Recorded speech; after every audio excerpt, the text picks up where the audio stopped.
Shri E P Jayarajan ഇപ്പോൾ നമുക്കൊപ്പം telephone ലൈനിൽ ചേരുന്നുണ്ട്. ശ്രീ പി ജയരാജൻ, ഈ റിയാസ് മൗലവി കൊലക്കേസിൽ ഇന്നലെ വന്നിരിക്കുന്ന കോടതി വിധി പൊതുസമൂഹത്തിന് പെട്ടെന്ന് അങ്ങ് ഉൾക്കൊള്ളാൻ കഴിയാത്ത ചില സാഹചര്യങ്ങൾ അതിലുണ്ട്. മാത്രമല്ല, ഈ പ്രോസിക്യൂഷനെ അന്വേഷണ ഉദ്യോഗസ്ഥനെ രൂക്ഷമായി ഉത്തരവിൽ വിമർശിക്കുകയും ചെയ്യുന്നുണ്ട്. താങ്കൾ ഈ കോടതി ഉത്തരവിനെ എങ്ങനെയാണ് കാണുന്നത്? യഥാർത്ഥത്തിൽ കോടതി അതിൻ്റെ അതിർവരമ്പുകൾ ലംഘിക്കപ്പെട്ടതായിട്ടാണ് എനിക്ക് തോന്നുന്നത്. നമ്മൾ ഒരുപാട് വിധികളും പ്രസ്താവനകളും ഒക്കെ കേട്ടിട്ടുണ്ട്. പക്ഷെ ഈ തരത്തിൽ ഒരു വിധി പ്രഖ്യാപിച്ചതിന് ശേഷം അതിന്റെ വിശദീകരണം പത്രക്കാരിൽ പ്രസിദ്ധീകരിച്ചതായി കാണുന്നുണ്ട്. ആ കേസ് സംബന്ധിച്ച് വല്ലാത്തൊരു ഉത്കണ്ഠയും ഭയവുമാണ് ഈ കാസർഗോഡ് പ്രദേശങ്ങളിലെല്ലാം ജനങ്ങളിൽ ഉണ്ടായിട്ടുള്ളത്. അതുകൊണ്ടത് വളരെ ദൗർഭാഗ്യകരമായ ഒരു സംഭവമായിട്ടാണ് കാണുന്നത്. ആ കേസിന്റെ കാര്യങ്ങൾ ആകെ നിരീക്ഷിക്കുന്ന ഒരാൾ അവർക്ക് കൂടുതൽ സംശയങ്ങൾ ബലപ്പെടാനിടയാകും. അതുകൊണ്ട് തന്നെ ആ കേസ് അപ്പീൽ കൊടുക്കേണ്ടതുണ്ട്, അപ്പീൽ കൊടുക്കണം, അതിന്റെ നടപടികൾ പ്രൊസീഡ് ചെയ്യേണ്ടതായിട്ടുണ്ട്. ആ കേസിൽ ഇതുവരെയുള്ള കാര്യങ്ങൾ നോക്കിയാൽ അവർക്ക് സുപ്രീം കോടതി വരെ പോയിട്ട് പോലും ജാമ്യം ലഭ്യമായിട്ടില്ല. സുപ്രീം കോടതിയുടെ ഒരു നിരീക്ഷണത്തിൽ ഉണ്ടായിട്ടുള്ള കേസാണത്. അപ്പോൾ അത്തരത്തിലുള്ള ഒരു കേസ് എങ്ങനെയാണ് ഇങ്ങനെ വന്ന് ഭവിച്ചത് എന്നുള്ളത് ജനങ്ങളിൽ സംശയം ഉളവാക്കുന്നതാണ്. അതുകൊണ്ട് നമ്മുടെ നീതിന്യായ വ്യവസ്ഥയാണ് ഇപ്പോൾ ജനങ്ങൾക്കുള്ളൊരു പ്രതീക്ഷ. ആ നീതിന്യായ വ്യവസ്ഥയിലുള്ള പ്രതീക്ഷ ഒരിക്കലും മങ്ങലേൽക്കരുത്.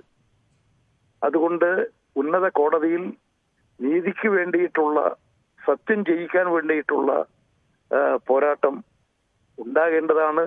ഗവൺമെന്റ് അപ്പീൽ കൊടുക്കണം എന്നുള്ളതാണ് എൻ്റെ അഭിപ്രായം. ഞാനത് ഇന്നലെ തന്നെ എൻ്റെ അഭിപ്രായങ്ങൾ എന്നോട് മാധ്യമങ്ങൾ ചോദിച്ചപ്പോൾ ഞാനത് എൻ്റെ ഫേസ്ബുക്കിൽ പോസ്റ്റ് ചെയ്തിട്ടുണ്ട്. ശ്രീ ഇ പി ജയരാജൻ, ഒരു കാര്യം കൂടി, അതായത് ഇന്നലെ ഈ കോടതി ഉത്തരവ് വന്നപ്പോൾ തന്നെ ആക്ഷൻ കമ്മിറ്റി അടക്കം ഈ കോടതി ഉത്തരവിലുള്ള ഒരു ആശങ്ക കാസർഗോഡ് കോടതി പരിസരത്ത് നിന്ന് തന്നെ പങ്കുവെക്കുകയും ചെയ്തിരുന്നു. ഇതൊരു തെരഞ്ഞെടുപ്പിന്റെ പശ്ചാത്തലമാണ്. അപ്പോൾ പൊതുവിൽ വലിയൊരു ആശങ്ക പടർത്തുന്ന ഒരു കോടതി വിധിയായി ഇത് മാറുന്നു, അങ്ങനെ തോന്നുന്നുണ്ടോ? അല്ല, തെരഞ്ഞെടുപ്പിൻ്റെതല്ല. വിധി കേട്ടപ്പോൾ സ്വാഭാവികമായും ആ കേസ് കോടതിയിൽ കൈകാര്യം ചെയ്തിട്ടുള്ള എല്ലാ അഭിഭാഷകരിലും ഒരു വല്ലായ്മ ഉണ്ടായി എന്നാണ് ഞാൻ മനസ്സിലാക്കുന്നത്. അത് ആരും പ്രതീക്ഷിക്കാത്ത ഒരു വിധിയായിട്ടാണ് വന്നത്. അതുപോലെ തന്നെ അതിൽ ആ കേസ് കൈകാര്യം ചെയ്യുന്നതിൽ പോലീസും പ്രോസിക്യൂഷനും എല്ലാം നന്നായി പഠിച്ച് കൈകാര്യം ചെയ്തു എന്നുള്ളതാണ് ഞാൻ മനസ്സിലാക്കിയിട്ടുള്ള കാര്യം.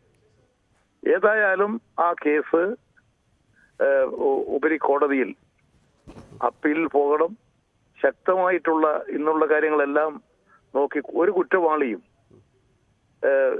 കുറ്റവാളിക്കും രക്ഷപ്പെടാൻ കഴിയാത്ത വിധത്തിൽ നീതി സംരക്ഷിക്കപ്പെടണം. നീതിന്യായ വ്യവസ്ഥ, അതിലാണ് ഇപ്പോൾ ജനങ്ങളോടുള്ള വിശ്വാസം. ആ നീതിന്യായ വ്യവസ്ഥ, കോടതികളിലുള്ള വിശ്വാസം ഒരിക്കലും കളങ്കപ്പെടാൻ പാടുള്ളതല്ല. അതുകൊണ്ട് അത് ഉറപ്പുവരുത്താൻ ആവശ്യമായ നടപടികൾ തന്നെ സ്വീകരിക്കേണ്ടതുണ്ട്.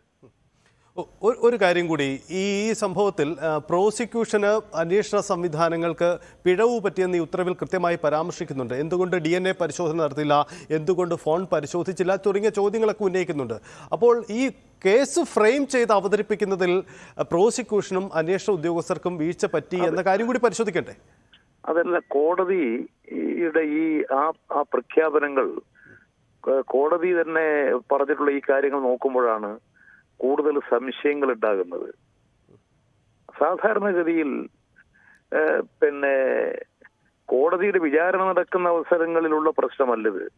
വിധി വന്നതിന് ശേഷം എന്തുകൊണ്ട് വിട്ടയക്കപ്പെട്ടു എന്നുള്ളത് സ്ഥാപിക്കാൻ വേണ്ടിയിട്ടുള്ള ഒരു ജഡ്ജ്മെന്റാണ് പിന്നീട് വന്നതായി കാണുന്നത്. യഥാർത്ഥത്തിൽ അങ്ങനെ ഒരു നിലയിലേക്ക് കോടതി പോയത് തന്നെ പലപ്പോഴും ഈ ആളുകൾക്ക് സംശയം ഉളവാക്കും.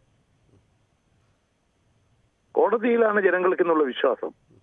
ആ വിശ്വാസം നമുക്ക് കാത്തു സൂക്ഷിക്കണം. കോടതിയിലാണ് ജനങ്ങൾ ഇപ്പോൾ ഒരു പ്രതീക്ഷ അർപ്പിക്കുന്നത്.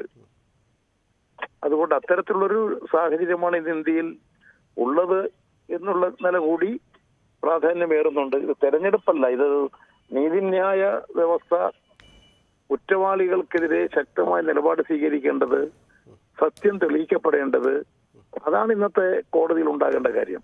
തെരഞ്ഞെടുപ്പെല്ലാം രണ്ടാമത്തെ കാര്യമാണ്. ഇതിൽ തെരഞ്ഞെടുപ്പും അതിന്റെ വോട്ടിംഗ് ഒന്നും ഇതിൽ പ്രതിഫലിക്കുന്നതല്ല. ശരി, ഇത് ഒരു പ്രത്യക്ഷത്തിൽ എല്ലാവരും ഉത്കണ്ഠപ്പെടുന്നതാണ്.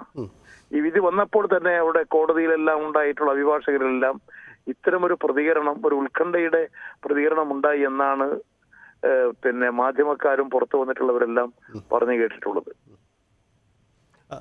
ഒരു കാര്യം കൂടി, ഈ നമുക്കറിയാം കാസർഗോഡിൻ്റെ ഒരു രാഷ്ട്രീയ പശ്ചാത്തലവും സാഹചര്യവും അറിയാം. അതിനപ്പുറം ഈ കേസിന് ഒരു പ്രത്യേക സ്വഭാവമുണ്ട്. ഒന്ന്, കൊല ചെയ്യപ്പെട്ട വ്യക്തി അദ്ദേഹം ഒരു മതപ്രഭാഷകനായിരുന്നു.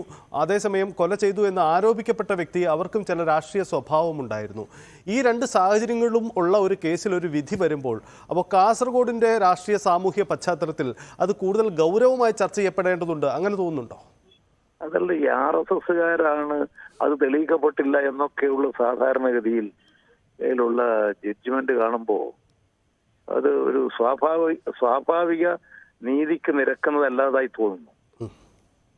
അതാണ് അതിലൊക്കെ വന്നുകൊണ്ടിരിക്കുന്നത്. ഓരോ വാക്കുകളും വളരെ വളരെ സാധാരണ ജഡ്ജിമാരുടെ വാക്കുകളൊക്കെ വളരെ ഗൗരവമുള്ളതും വളരെ ശ്രദ്ധാപൂർവമുള്ളതുമായിരിക്കും.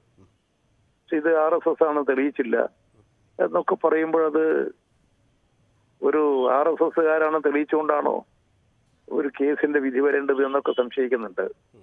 ഇത് ഒരു കൊലപാതകം നടന്നു, ആ കൊലപാതകം തെളിയിക്കപ്പെടണം. അതിന് സാക്ഷികളും വിസ്താരങ്ങളും അതിനുള്ള അനുബന്ധ തെളിവുകളുമാണ് കോടതിയുടെ മുമ്പാകെ വരിക. അത് ആ തരത്തിലൊരു നിരീക്ഷണമല്ല വന്നു കാണുന്നത്. യെസ്, എന്തായാലും വളരെ നന്ദി ശ്രീ EP ജയരാജൻ ഞങ്ങളോട് പ്രതികരിച്ചതിന്.